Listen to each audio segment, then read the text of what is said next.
Welcome to the next episode of our No Violence November podcast, where we interview experts on how we can eliminate violence in our communities, region, and beyond. Recently, we had the opportunity to chat with Brian Adkins, a native of Elliott County. Brian is now a professor of emergency medicine and an emergency room doctor at University of Kentucky Hospital. Take a look at our conversation on Zoom with Brian Adkins. Hello, Mr. Adkins. Thank you for joining us today. Hey, I'm glad to be here. Thank you guys for having me on. It's great to connect with people from my home.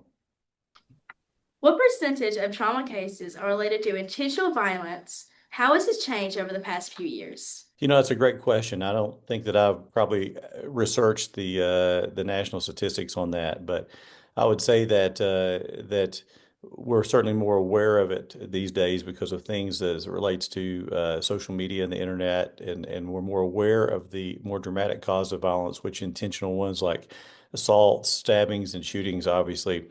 Most, the word that, the way that you define trauma, or the way that I define trauma, is an injury that occurs to someone.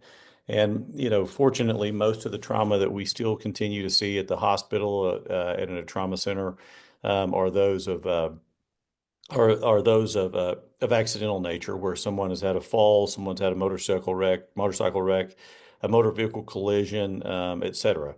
However, we see those with such commonplace, elderly people that fall, workplace injuries, boating and motor vehicle collisions, that really, I think that even though it's the minority of trauma cases, the ones that are most preventable are the ones that are intentional, that include what you just mentioned, and those are the ones that stick out to us most in our mind, that are most bothersome. In the patients you treat, what types of violence do you see the most as relates to their injuries? Well, I think there's a wide variety of what we see. I think that the most horrifying or dramatic causes are usually those of gun violence, or what we call penetrating trauma. Penetrating trauma means, where someone uses a gun or a knife or something to actually intrude on the person's body, which creates a physical injury from that mechanism. Those are the ones where somebody has, had a weapon and either been forced or had to choose to use it, or made the choice to use it, either to protect themselves from a greater harm, or to initiate harm on someone else. And so, as far as that, is still probably the minority of those. I think the thing that we see the most are unfortunately where people lay hands upon each other, striking, shoving, hitting, what we call blunt force trauma, usually, with the fist, et cetera. And we uncover a decent amount of trauma as well that didn't come to the hospital billed as trauma, but that came as billed as a fall or a mishap, but actually it was a case of domestic abuse, which is unfortunately a very common. You could never believe, although there are tons of bad people out there that are doing things with weapons to people, you could never believe the awful things that people do to the people that they supposedly love, and those often come in the form of laying their hands upon someone. How many cases of violence-related injuries do you see that lead to lifelong complications? Well, I would say that almost all of them do, because even if the injuries heal, once somebody has chosen to hurt you intentionally, that's something that probably lives with you forever. And so I would say, sorry, So it affects them mentally. I think it affects them in all ways. I think that the mental effects of most traumas are probably more substantial than the physical effects. And the reason why you say that is because, if one of you guys stabbed me, and I, had to go to surgery, or I had a major injury from that, or I developed a nerve injury and I couldn't walk well, or if somebody shot me in the leg and I lost my leg, obviously those are pretty profound physical injuries that will live with somebody forever. But if someone that you loved pushed you down a stair, or someone that you love struck you with their hands or their face or things like that, those injuries would usually heal, physical injuries. But the fear and psychological repercussions of being hurt or injured by someone, that just hasn't that impacts you. That doesn't mean that it has to be something as part of your day-to-day life, but you're always aware of the fact that could happen, once that's happened. And I think you attack public circumstances differently, and you also attack your private relationships differently if someone that you've loved has hurt you. How many cases of violence-related injuries do you see that lead to the victim losing their life? That is very fortunately the minority, but it happens often enough that it's that it's terrifying that you see it. I think that fortunately most you know people are, although life is very frail in many ways, people are resilient to many injuries. But even though many of the people don't lose their life, like you said, that they sometimes mentally it changes their life, but also physically. And you see people that develop disability from that. And by disability, I mean they get they're stabbed in the arm and they don't bleed to death, but they suffer a nerve injury to their arm, and that impairs their ability to make a living for their family. It impairs their ability to use their hand to participate in the activities that they enjoyed, decreases their confidence. You see people who suffer head injuries that do not die, but I mean, you see people who suffer head injuries from trauma or violence that will then either lose some of their cognitive functioning or end up, quite frankly, in a nursing home with people who have to assist them by feeding them and leading them around. And so, uh, I think that fortunately, most of the violence I see is not life-threatening. I see that regularly. I regularly see people who have passed away due to violence. But fortunately, most people have physical injuries that can be prevent from dying. But then there's a whole other category of people who they don't may not lose their life, but they lose the life as they know it. They lose their independence. They lose their ability to take care of themselves. They lose their ability to make a living. In your view, what are the most common root causes of the violence that brings patients to your operating table? I would say that's a very difficult question because I think that we could phrase it in different ways and get different answers. I will tell you that most of the people who are who I see that they're the victims of life-threatening or extremely violent crimes. Most of those people that I encounter are people that are either from lower resourced environments or people maybe not extreme poverty, but somewhat poverty. And also the people who are inflicting that crime are also typically someone who is either from a background that would predispose them to criminal encounters. And so I can't say that I can identify one thing. I will tell you that people being intoxicated is a significant driver of either being the victim or the assailant in violent crime. And not again, I'm not talking from, I've not intentionally, I've not reviewed the data and statistics from the national database from trauma. My intention was to have a frank conversation about my anecdotal experience of working 22 years in a trauma center. And what I would say my experience would be is that a tremendous amount of the encounters where someone has been physically beaten, stabbed, or shot, the number of those people who are involved in that violent crime, um, one of the two people are commonly intoxicated. Not necessarily all the time, or not even the majority, but a significant portion of those people um, uh, have been intoxicated, which allows people then to place in a situation where the things get escalate that could have been controlled, but they aren't escalated because people aren't using appropriate judgment. I find that a significant amount of and again, I can't tell you the majority. I can just tell you that enough that leaves a mark on me. A significant amount of the people who are the assailants or perpetrators of violent crime are people who are somewhat even related or aware or familiar with the people that the crime associated with. And so criminal activity begets criminal activity, be it drugs, theft, um, those things. And the other thing that seems to beget criminal activity, violent criminal activity, is often sometimes uh, intoxication and proximity. By proximity, I mean you're close to somebody. You're intoxicated, maybe people you're familiar with, but who are you around the most? You're around people who are in your neighborhood, who you're friends with. But you see a disproportionate of assailants of violent crime coming from backgrounds of of poverty, poor circumstance, not being surrounded by good influences, not being surrounded by always great people. Now, listen, these things happen. Any of us could be the victim of a violent crime without being intoxicated, without being impoverished, without being uneducated, without being in a circumstance that where you would think you would feel danger. But I do think that the uh, the stereotypes of being more likely to be in a dangerous encounter would involve being surrounded by people who've been involved in crime before, people who have low levels of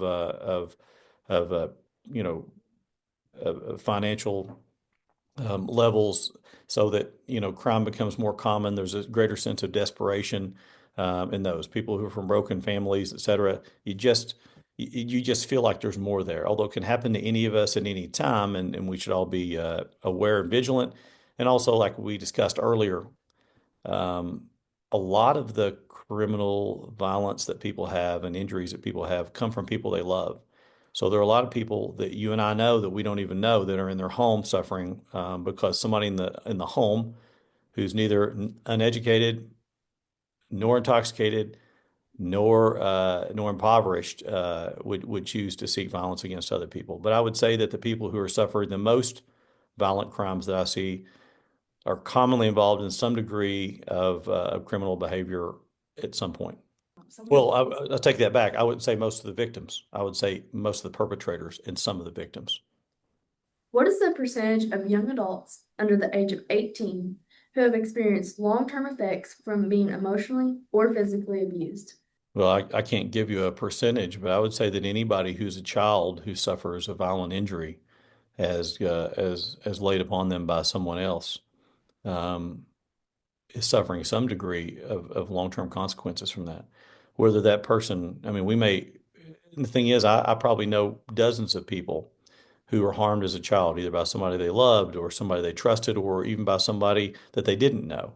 And I would say that most of those people, I'd have no clue about it. They're living their life, they're functioning, on paper they've got it all together. But I would be confident that anybody who is physically assaulted or injured as a child, that leaves a mark on them, whether or not many of them probably fully overcome it or mostly overcome it, but it probably leaves a mark on them in some way that changes their perception of the world as they go through it. What is the most challenging part of your job when the injury is a result of violent acts?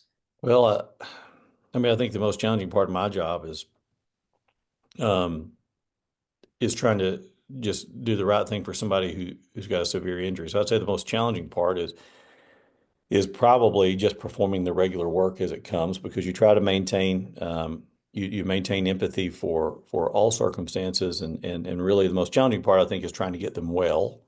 I think that if you talk about other challenges that are associated with that is that whenever you're taking care of someone who's a victim of a violent crime, is that you have to not only take care of them like you would take care of someone with another illness, but I think you try to show them or lend them a degree of kindness, because the problem that just like someone who has cancer or heart attack, the problem that they've suffered is something that's come upon them and that they did not desire to come upon them, and you try to show them a little bit extra TLC if you can, because you know that there's going to be psychological impacts of suffering what they've suffered.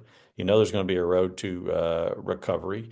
And so I think that's a challenge. I think another challenge is at the hospital is it's a safety issue. Whenever people are shot or stabbed by other people, or come in for care, occasionally they'll be related as criminal activity as it relates to two groups of people, uh, two groups of friends, or I think the dramatic quote circumstance that people would discuss would be gang related, which is not as prevalent in some locations as it is others. But I think that be it a formal gang or not, whenever someone has trauma inflicted upon them, or there's been some sort of an altercation between two people, the hospital has to go down a little bit of a security alert, and they have to watch for who comes in to see that person, because that person could also be coming in to enact revenge, or that person could be just, pretending to be a family member, but really coming in to try to check on somebody, or to try to finish the job, so to speak. And so I think that's another challenge. I think I think there's a lot of challenges in taking care of anybody who suffered any unfortunate medical condition. But I think I think that trauma patients do invite opportunities for other violence that would come and follow them to the emergency department, because you're very unlikely to see somebody who dies from a medical condition. Their family members feel the need to come and interject themselves in such an emotionally charged manner. But I think you do see that. So I wouldn't say that's the hardest part. The hardest part of doing the job is, frankly, doing the job, which is taking care of their injuries that are not always easy to treat. But I think that the other challenges, as we mentioned, were the securing the hospital, and whenever you're taking care of people in that encounter, showing some empathy for the people and the unfortunate circumstance they're in, and then being wary of how that impacts them and their life going forward, since it was not a chance encounter, but it was, or not always a chance encounter, sometimes something someone did intentionally to them. Has seeing all this, has it affected you in any way? Well, I think we're all, I think I'm sure that it has. I can't probably tell you exactly, but you guys will recognize this as you grow in age, which is that your life, your attitudes, your perspectives are the accumulation of everything that you have encountered in your life. And certainly, when I see things at the hospital, and I see the things that can happen to people, it changes my perspective. It changes what I believe is a safe environment for my children. It changes the way that I see people. I've got two daughters, and so as I raise them, I consider the fact that they could be involved in domestic abuse from a husband one day that seems like a totally great guy. I'm aware of the fact that as I see them go on class trips and go to places, I think to myself, this could be an environment ripe for a terroristic threat, or this could be a place that is more prevalent with crime, or if they go to this area with this group of people, could they be in more danger because it's a high crime location, or a high crime city. And so I think it does impact us a little bit. It also leads you to understand people a little bit better. I think that probably when I was your age, and I was aware, and I saw things probably through understanding of things that were slightly different, which was that if I met somebody who had been the victim of a violent crime, or somebody who'd been the perpetrator of a violent crime, I might have different perspectives, because I've seen circumstances and situations where people do things to people in self-defense, and I've seen things where the people who were injured were people who were involved in trying to hurt or provide criminal activity against the person who responded. And so I think probably I have an empathy for people who have suffered violence more than I did. I don't view them through the lens of being a person who I don't view it through the lens of that I probably would otherwise. I think that I have an awareness and understanding of how that impacts them, and also try to see a little bit of the story behind the story, and the circumstances behind the circumstances that led them to get into a situation. I mean, after you've taken care of people who've done awful things, and those people are kind to you, and they cry to you, and they talk to you about the things that they've done and they wish they hadn't done, it gives you a perspective of saying, hey, how did this guy end up in this mess? And he said something really bad, but how could you keep somebody else from falling into the same trap?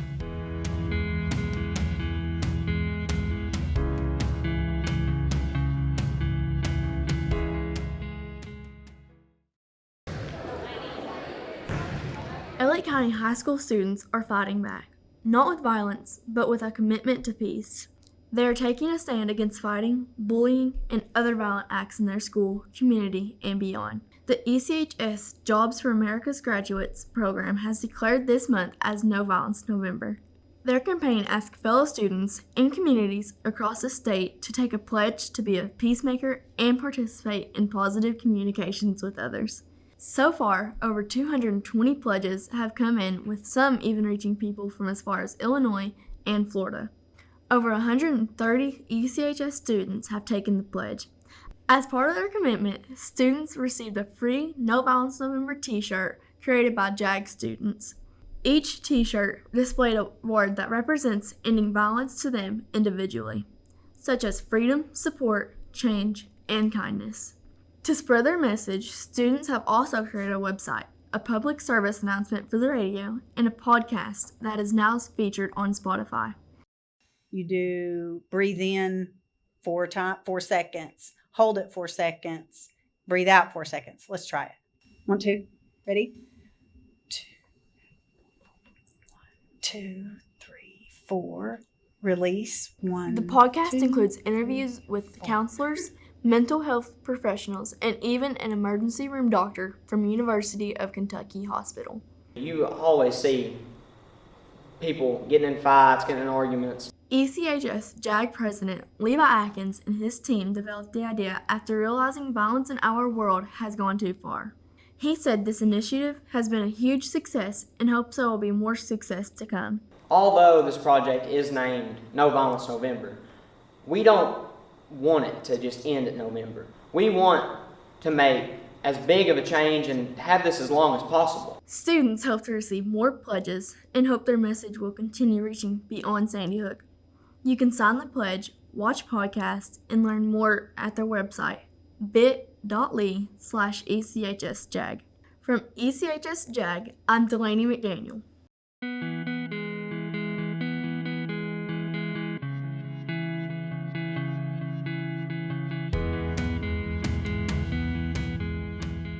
What role do you think healthcare professionals can take in helping to stop violence? Well, it's very tough. I mean, I think that, the toughest part, I think, in healthcare is you're mostly dealing with the consequences of life, that you're basically trying to put the brakes on something, be it an illness or an injury. You're trying to put the brakes on something that the gas pedal has been pushed somewhere else, right?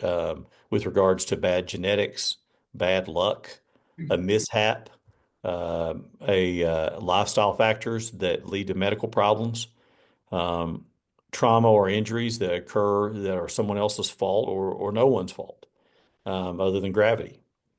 And so I think that the role of a healthcare provider is reactionary in many ways to the trauma and injuries that occur, because most of the things that propagate injuries is or severe trauma or violent crimes, as you guys are, I think, focused on and speaking about, are things that are hard to control outside the hospital. We often say in the hospital, and this is not just from a trauma perspective,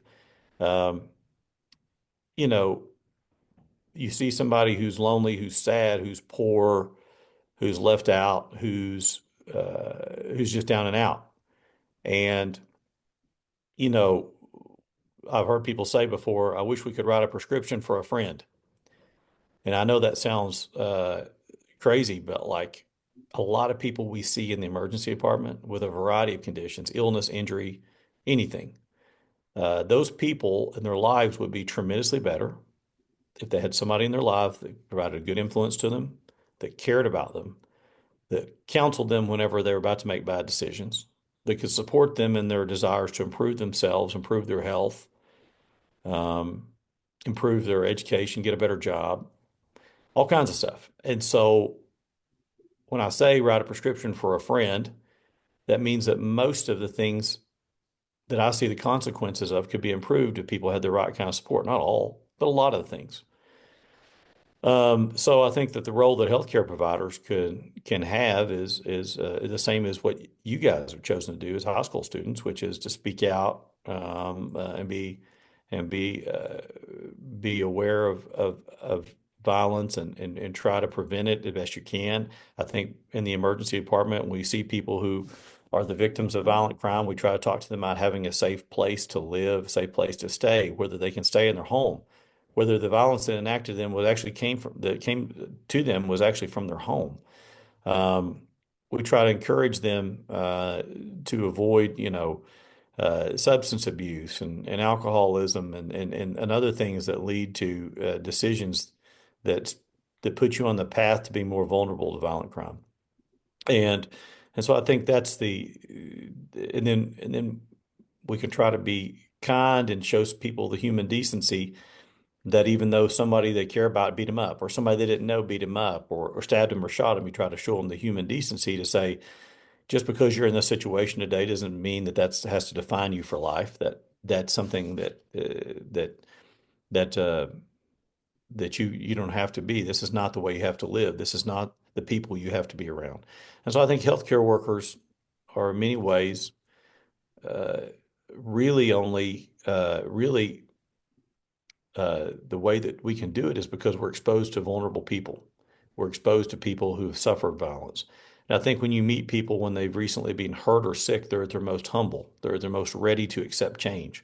They're at their most ready to even if they're not the problem, even if they're the victim, they might see something in the time of need that leads them to make better decisions that maintain their own safety later on, even if they had nothing to do with what happened. And so I think those are the main ways that healthcare workers can do it, is really just do the best we can to be good to people and show support to them, because we're encountering people on a regular basis who are having the worst day of their life. As a healthcare professional, what message would you want to send to others on reducing violence-related injuries? Well, I think a lot of those feelings are probably separate from me being a healthcare worker, which I think that most of the ways that we can reduce violence and try to prevent people is to let them be aware, have vulnerable people have people be aware that not all violence comes in dangerous circumstances. Sometimes it comes from people that you thought that you loved, or people you thought you could trust. And so I think being aware of that, and so for example, a young woman in a dating relationship would need to understand that if somebody's not treating her well, that she doesn't have to live that way. I think that trying to encourage young people not to engage in high risk behaviors like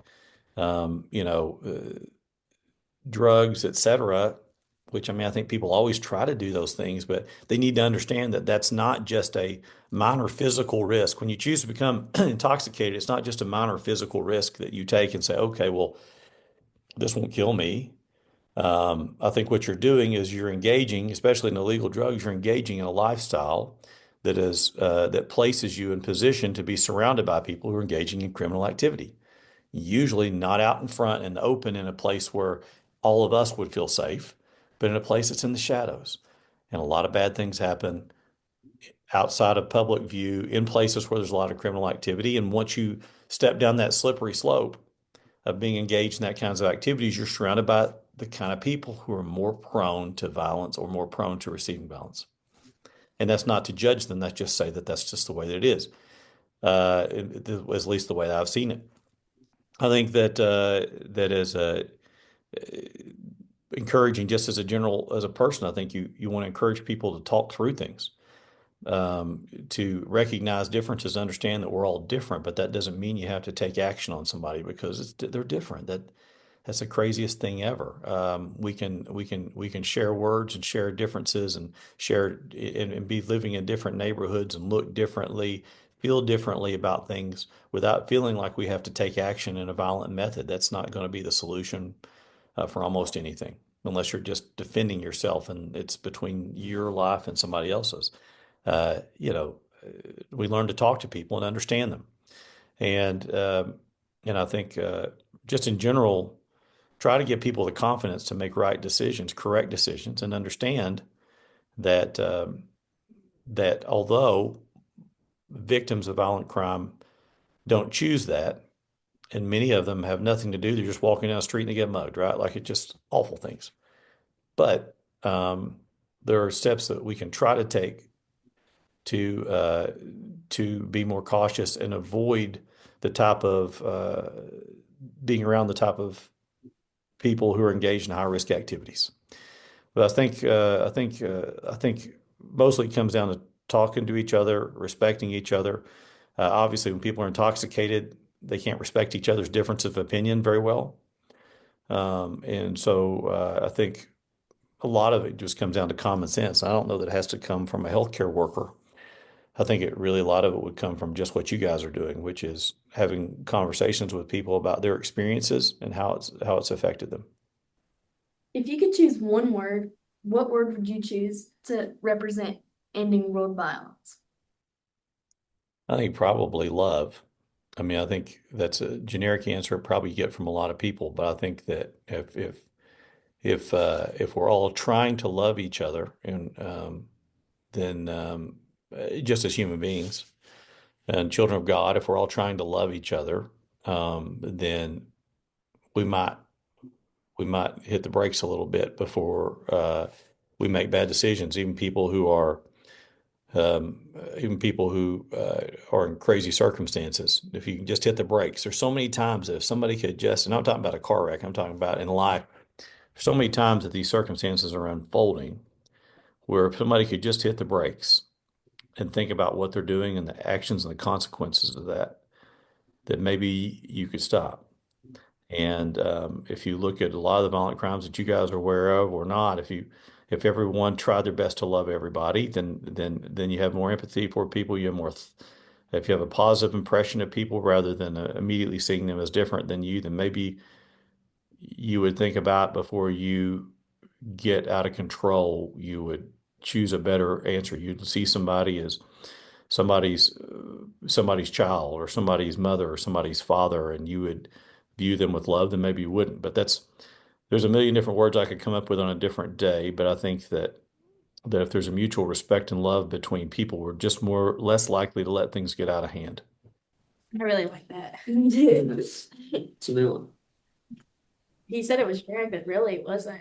I haven't actually had that word yet.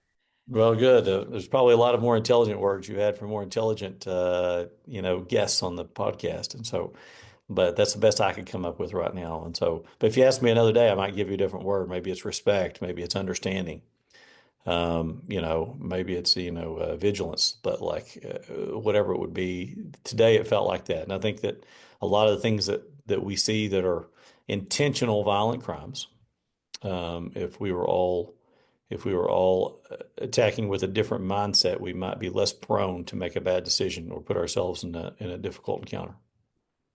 Well, Mr. Adkins, we thank you for taking time out of your day and being here with us today. We really appreciate you. Well, I appreciate all the things you guys are trying to do, and I think like everything else, it starts with young people, because you'll realize pretty quickly that you won't be young very long. You'll be my age, and then people will view you in a situation like you'll be that age where people that are kind of running things are, right? Like you'll be that age, and if you begin to make moves in your youth with you and the people that you're surrounded by, then there's chances are that you'll live your life and you'll be in a position, when you're in a position of influence, you'll carry with the right kind of mindsets, and you'll be able to make quite a difference. And so I appreciate what you guys are trying to do, and I know that that you, like me, grew up in an area that was largely pre-internet, sheltered to significant violence unless you saw it in your own home. But for you guys to be aware of the fact that it impacts so many people, even if it's not in your part of the world or our part of the world, the understanding it's a really big deal and it's something that young people can make a difference at, that should be commended. And I wish you the best of luck on the project. And I hope you meet a lot of people and you gather their experiences and opinions. But you don't have to be a healthcare worker. You don't have to be 48 years old. You don't have to be in a heavy governmental position in order to help other people make good decisions. And when we say at the hospital that we'd like to write a prescription for somebody to have a friend, then I think that that's something that you guys have the time and availability to do now. You can be a friend, or you can be a positive example to other people who are beginning to make bad decisions, and let them know the risks associated with that, and that it's not just a single moment that you're defining by your actions, but you're defining You're defining decades of physical harm, pain, and suffering, and countless people who are impacted by your actions. And I think the best words I'll leave you with is a slippery slope. Violence is a slippery slope. When you choose to make that first statement or do that road rage, that's the first step on a slippery slope. When you choose to become intoxicated in public, or you choose to engage in illegal behaviors or drugs or things like that, you're taking a step on a slippery slope. Whenever you surround yourself by people who are making bad decisions chronically and show a pattern of making bad decisions, even if you see redeeming characteristics from them, that's the first step on a slippery slope. And so I think you guys can do is just be positive examples to other people. And if you see people start to on a slippery slope, stop them. To our listeners, if you haven't signed our No Violence November pledge yet, we encourage you to visit bit.ly/ECHSJAG to join our movement to end violent acts. You can also follow our No Violence November Instagram page and our Elliott County JAG Facebook page to stay up to date on all the things we do at Elliott County High School JAG. Thank you for listening. We'll see you next week.